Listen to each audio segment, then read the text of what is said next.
할렐루야. 우리 옆에 분들 이렇게 인사하겠습니다. 기도의 승리자가 됩시다. 기도의 승리자가 됩시다. 아멘. 여러분, 한 가지 저와 약속을 하나 하셔야 되는데, 오늘 이 설교 시간에 여러분, 감기는 병원에 가면 일주일 만에 낫고, 그리고 그냥 혼자 버티면 7일 만에 나아요. 무슨 얘기인지 아시죠? 제가 감기약을 먹었더니 계속 졸음이 와요.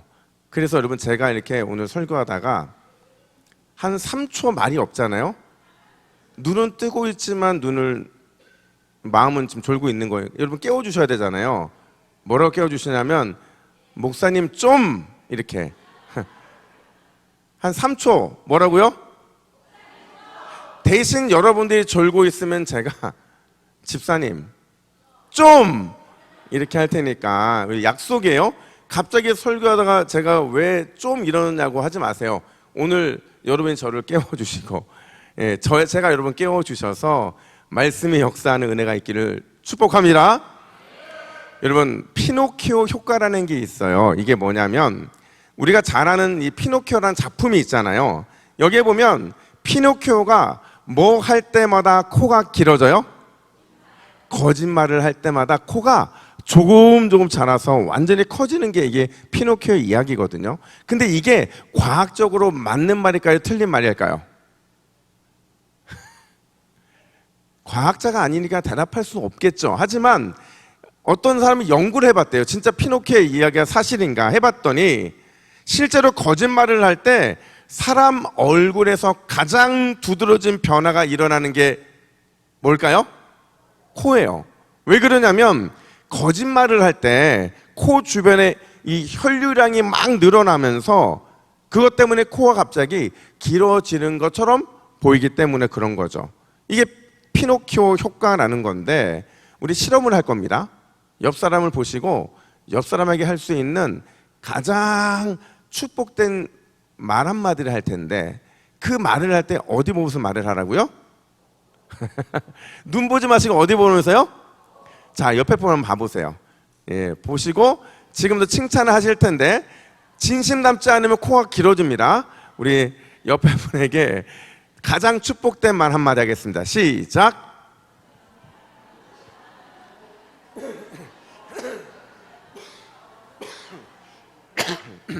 자, 여러분, 어떻게 코가 길어졌습니까? 제가 여기서 보니까요, 여러분, 우리 동구교회가 요즘에 굉장히 진솔해지셨어요. 그래가지고 코가 길어지는 사람이 한 3명 계시고 나머지는 코가 괜찮았는데, 다시 한번 인사할 때 이렇게 인사합시다. 나보다 당신이 더 은혜 받기를 기도하겠습니다. 나보다 당신이 더 은혜 받기를 기도하겠습니다. 야, 한 명만 코가 길어지고 나머지는 다 코가 괜찮았어요. 여러분, 오늘 나보다 내 옆에 있는 믿음의 동역자가 더 큰 은혜 받을 줄로 믿습니다. 더 큰 능력을 경험하게 될 줄로 믿습니다. 이렇게 기도하잖아요. 그러면 그 은혜 부스러기 저한테로 떨어지더라고요. 그래서 오늘 본 반찬으로 밥 먹는 사람도 은혜 받을 것이고, 그 상에서 떨어진 부스러기로 은혜 받는 사람도 은혜 받게 될 줄로 믿습니다. 여러분, 오늘 본문에 보면 코 주변에 이 혈류량이 갑자기 증가한 한 사람이 등장을 해요. 거짓말했기 때문에. 그런데 여러분, 피노키오 효과가 나타나고 있는 그 사람이 누구예요? 그렇죠. 엘리사의 종 게하시죠. 그가 얼마나 뻔뻔하면요, 그가 20절에서 이렇게 맹세를 합니다. 우리 20절 말씀을 같이 한번 읽어볼까요? 시작. 내 주인이 이 아람 사람 나아만에게 면하여 주고 그가 가지고 온 것을 그의 손에서 받지 아니하였도다.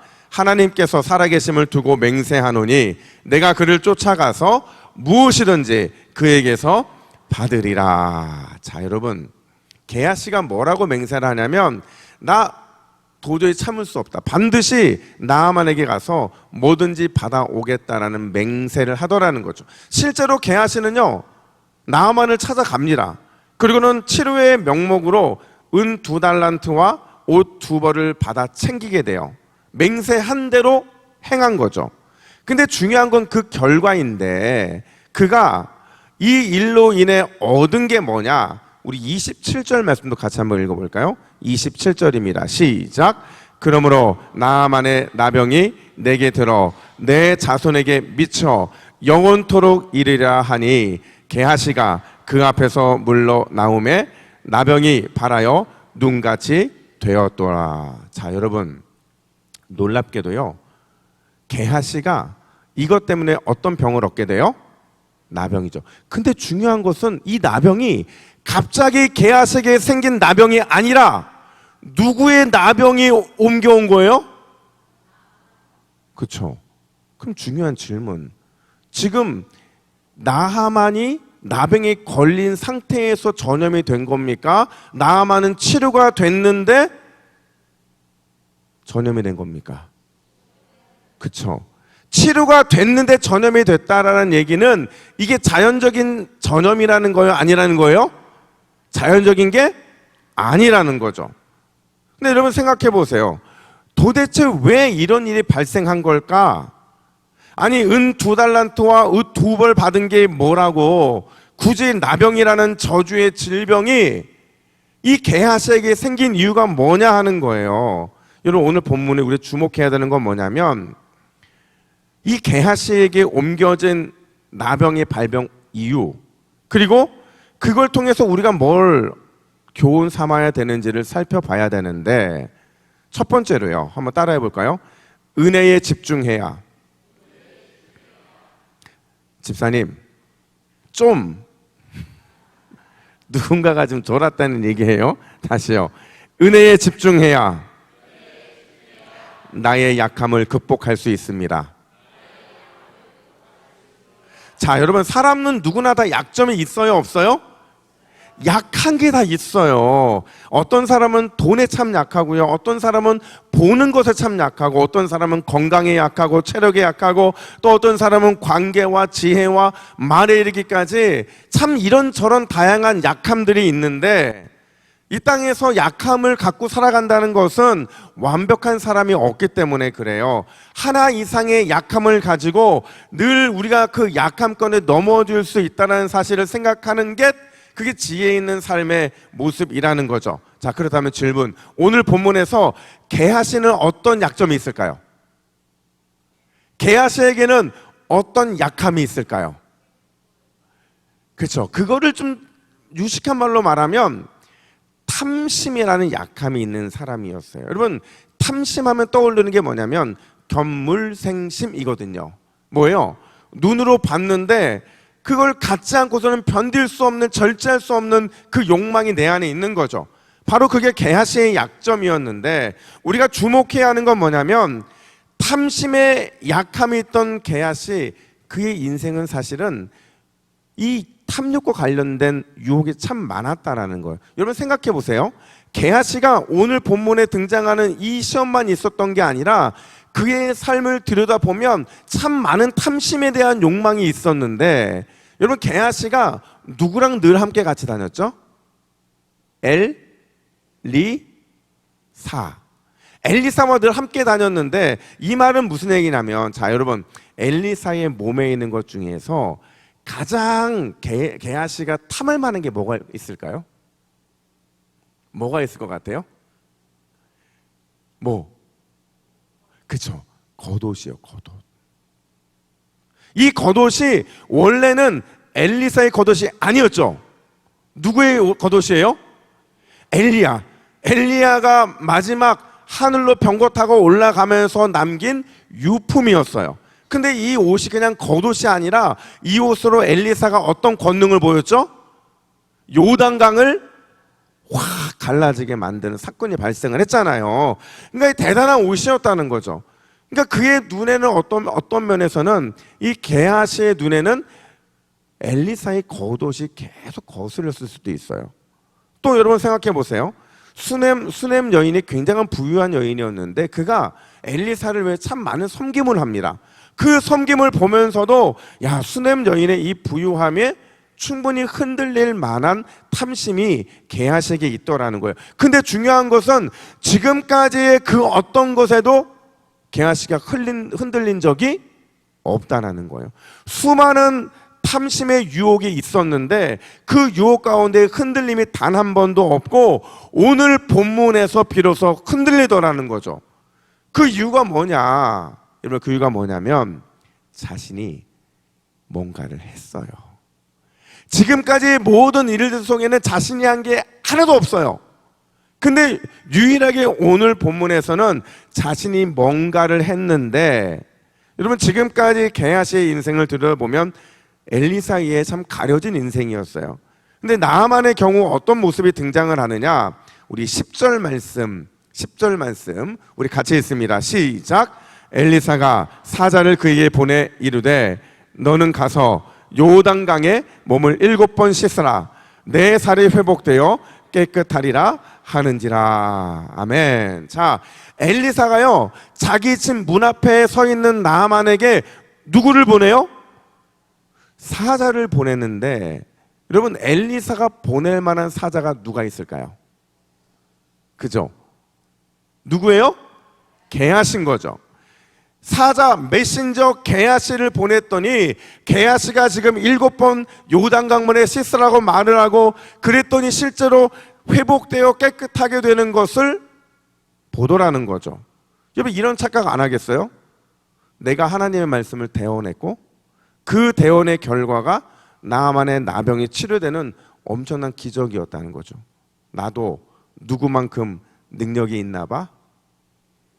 그죠? 이런 마음을 갖기에 충분했다라는 거죠. 이런 공로의식에 심취되어서 그는 나아만에게 거저 보낼 수 없는 마음이 생긴 거예요. 이 정도는 받아야겠다라는 생각을 하게 된 거죠.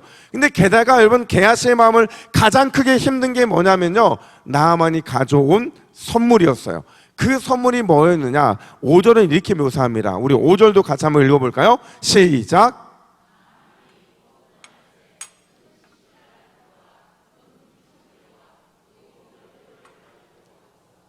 자, 여러분 나아만이 아람에서부터 가지고 왔던 게 뭐냐면 은 30달란트, 금 6,000개, 그리고 의복 10벌을 가지고 옵니다.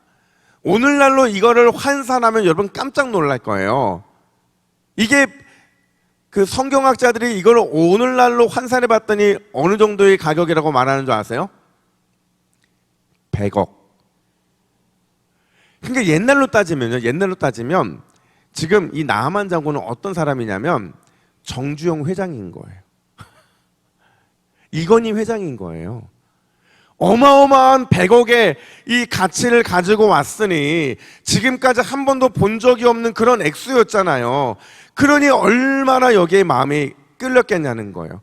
지금까지는 그런 이 정도 크기 아니었거든요. 그러니까 탐욕이 절제가 됐는데 어마어마한 것들 때문에 이 100억이라 되는 가치 때문에 그 탐심이 발동되기에 충분했다라는 거죠.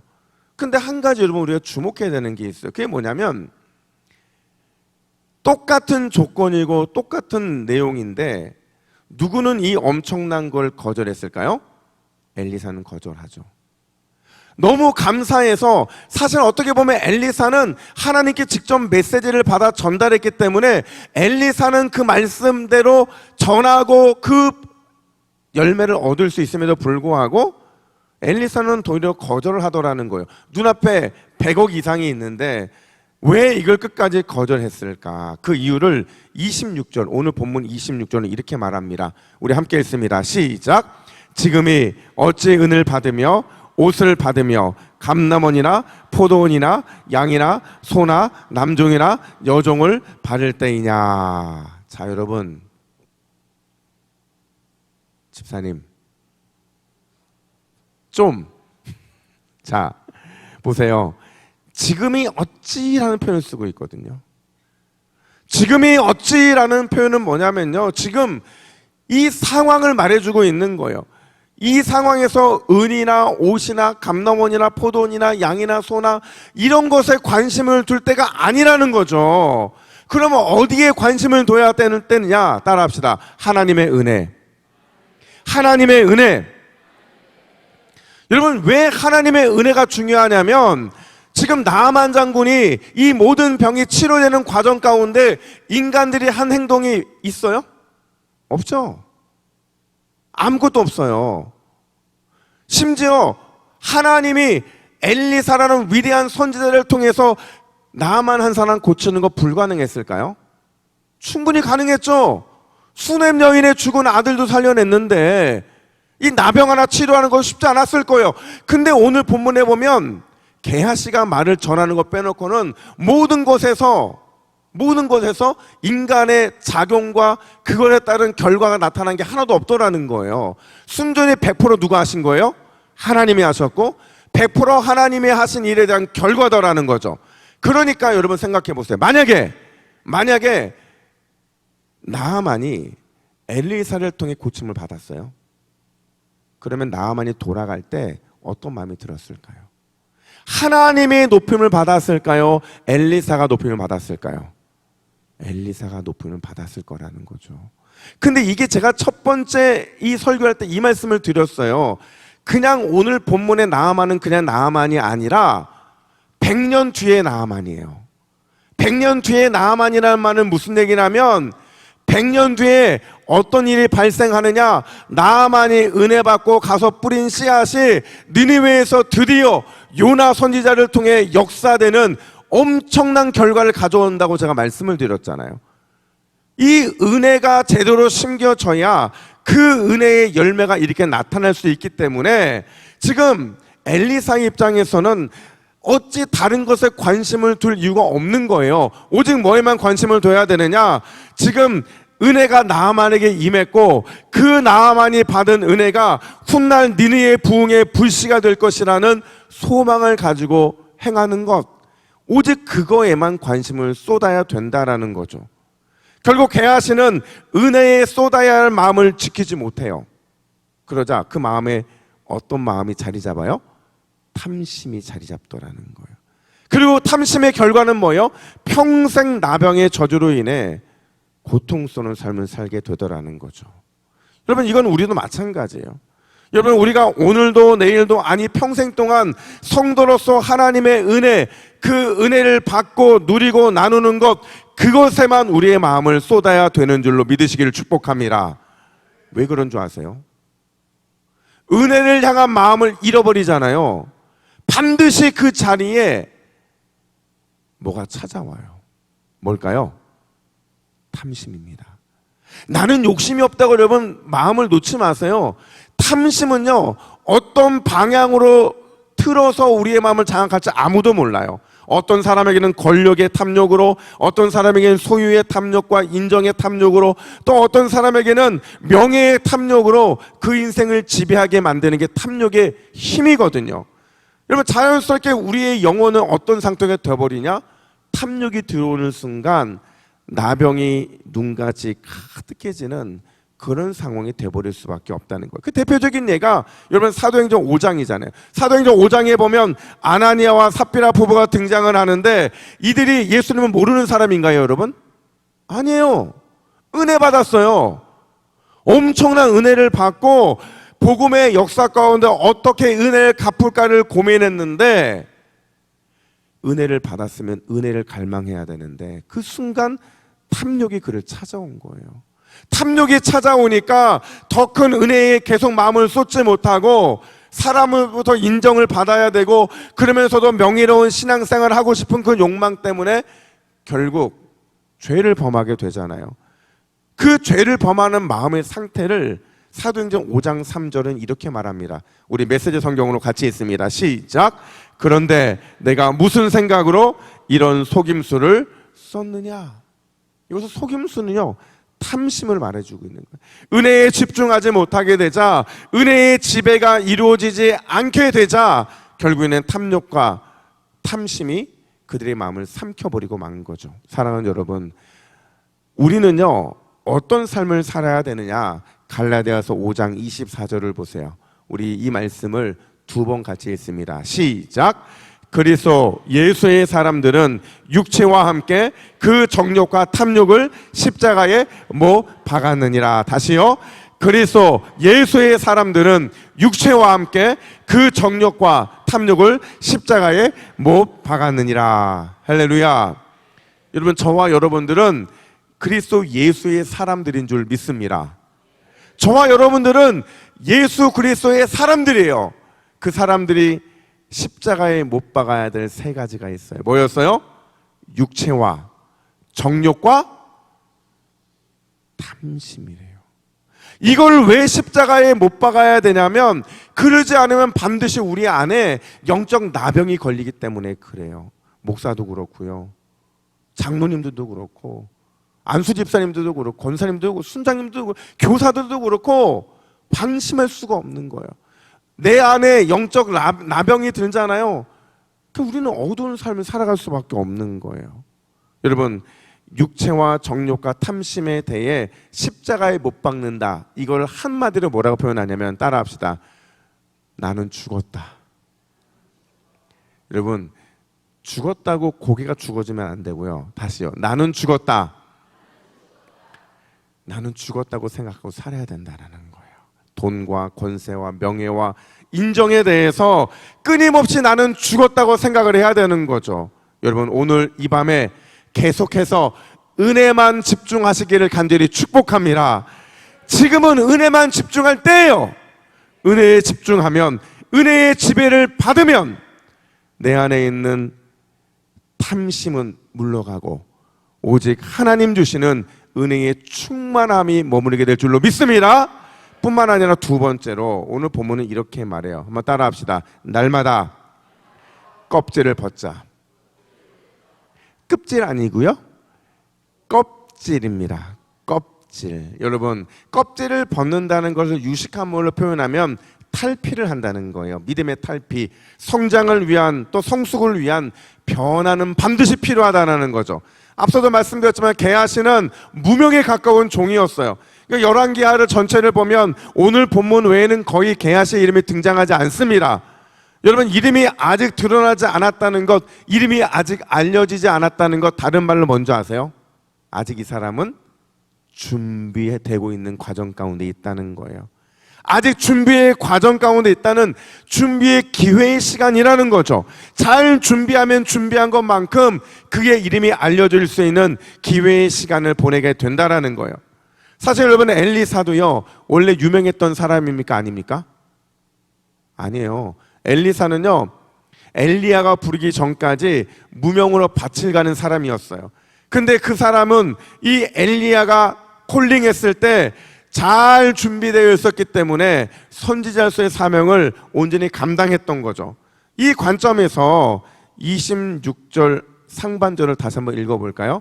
같이 읽습니다. 시작. 엘리사가 이르되 한 사람이 수레에서 내려 내 마음이 함께 가지 아니하였느냐. 자, 여러분, 내 마음이 함께 한다라는 게 뭐냐면요, 엘리사가 게하시를 바라보고 있었다는 거예요. 뭐 잘하나 못하나 이렇게 바라본 게 아니라 엘리사의 영과 엘리사의 마음이 게하시의 성장과 성숙의 시간을 동행했다라는 것을 말해주고 있는 거예요. 근데 안타깝게도 여러분, 게하시가 영적으로 껍질을 벗는 성숙과 성장에 성공합니까? 실패합니까? 실패하더라는 거예요. 성장의 과정에서 이탈하고 성숙이 아닌 영적인 나락으로 떨어지고 말았다는 거죠. 근데 놀라운 것은 그러자마자 어떤 일이 벌어졌냐면, 성경 안에서 믿음의 역전 현상이 나타나더라는 거예요. 어떤 믿음의 역전 현상이냐? 자, 보세요. 객관적으로 제가 세 사람을 비유할 텐데, 이 중에서 누가 가장 영적인 혜택을 많이 받은 사람인지를 선택해 보세요.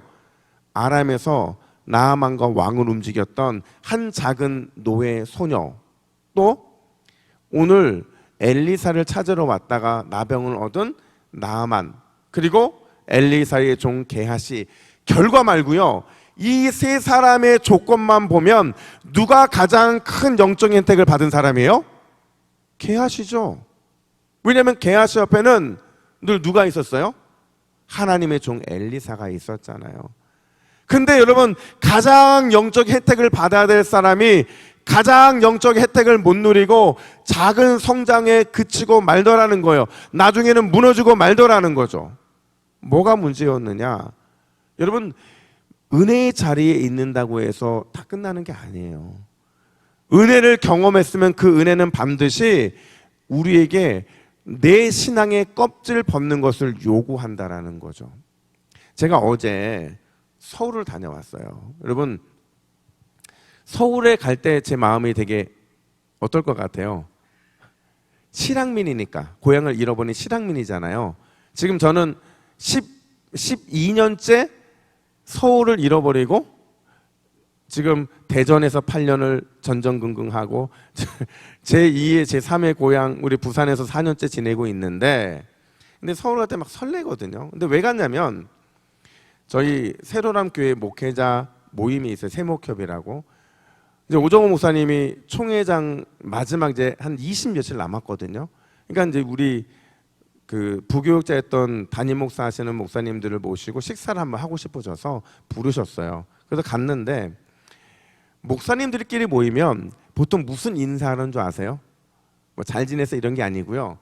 특히 제가 거의 막내였으니까 무슨 얘기를 가장 많이 들었냐면, 양 목사 이제 제법 담임 목사 티가 난다 이러는 거예요. 그러니까 이 말은 무슨 얘기가 생각해 보면, 그러니까 선입견도 있을 거예요. 같이 부목사로 있었으니까 그때의 모습이 남아 있겠지만 좀 떨어져 있다 보니까 이제 좀 뭔가 좀 그런 게 있었겠죠. 근데 기분 좋잖아요. 이제 이제 담임 목사 티가 난다. 이제 뭐 영권도 있어 보이고 능력도 뭐 이런 얘기 들으면 좋잖아요. 근데 항상 오정호 목사님이 저희들한테 묻는 게 있어요. 이번에는 안 물으셨는데 항상 뭘 물어보냐면 이 질문이요. 그 어떤 담임 목사도 정신 바짝 차리게 만드는 질문이에요. 그게 뭐냐면, 한번 따라할까요? 그래서 믿음은 좀 자랐냐? 이거거든요. 이게 무슨 말이냐면 담임 목사가 되고 나서 하나님 더욱 사랑하게 됐느냐는 거예요. 믿음의 성숙을 더 이루었냐는 거죠. 부목사 때보다 더 믿음이 자라고 부목사보다 더 큰 능력이 임하고 더 큰 은혜, 더 큰 비전을 갈망하고 살아가고 있느냐, 꼭 이걸 물어보시더라는 거죠. 제가 여러분께 질문합니다. 그래서 따라하세요. 그래서 믿음은 좀 잘하셨어요? 여러분들 서로에게 물어보세요. 그래서 믿음은 좀 잘하셨어요? 이 낯설음 어떡할 거예요, 서로. 여러분, 성장했느냐는 질문인 거죠. 하나님을 더욱 사랑하게 됐느냐, 믿음의 성숙을 이루었느냐, 하나님이 주시는 비전을 내 안에 품고 살아가고 있느냐라는 거예요. 그렇지 못하다면 답은 하나밖에 없어요. 우리 교회가 은혜가 없었던 교회가 아니거든요. 우리 교회는 하나님의 특별한 은혜를 모일 때마다 베풀어 주시는 은혜의 교회인 줄로 믿습니다. 동부 은혜 교회예요, 우리 교회는. 근데 여러분, 은혜는 임했는데 내가 좀 더 믿음이 자라지 못한 이유는 뭐냐면, 은혜를 받고 껍질 벗기에서 실패했기 때문에 그렇다는 거죠. 은혜를 받았는데 은혜 받은 것만큼 껍질을 벗지 못하기 때문에 결국에는 내 신앙이 믿음으로 성숙할 수 없었다는 거예요. 여러분, 오늘 이 밤에 과감하게 껍질을 벗으시기를 간절히 축복합니다. 저도 오늘 기도하면서 목사라는 껍질을 벗을 겁니다. 하나님 앞에 성도로 설 것이고요. 여러분들도 여러분들에게 주어져 있는 껍질을 과감하게 벗으시고, 마치 다윗이 하나님을 찬양할 때 바지가 흘러내리는 것을 모를 정도로 그 간절함이 하나님의 마음을 기쁘게 된 것처럼 오늘 저와 여러분들이 그 모습으로 하나님 앞에 서게 되시기를 예수님의 이름으로 축복합니다. 자, 여러분 기억하자. 두 가지 요점 정리해. 첫 번째, 나만의 나병이 게하스에게 옮겨진 이유, 은혜에 집중하지 못했기 때문에 그래요. 두 번째, 껍질 벗기에 실패했기 때문에 그렇습니다. 오늘 은혜 받기에 집중하시고 껍질 벗기의 성공자가 되시기를 예수님의 이름으로 축복합니다. 함께 기도하겠습니다. 하나님 아버지, 우리의 간절한 소망은 오늘 은혜만을 갈망하는 것인 줄로 믿습니다. 우리 안에 있는 은혜를 향한 뜨거운 열정이 불타오르게 하여 주시고, 내가 벗지 못했던 그 어마어마한 영혼의 껍질이 벗겨지는 귀한 역사가 있게 하여 주시옵소서. 바울이 그 눈에서 비늘이 벗겨졌던 것처럼 예수 십자가의 능력이 오늘 우리의 마음에 굳어져 있는 이 덩어리들이 떨어져 나가는 귀한 역사를 경험할 수 있도록 인도하여 주시옵소서. 감사드리며 예수님의 이름으로 기도하옵나이다. 아멘.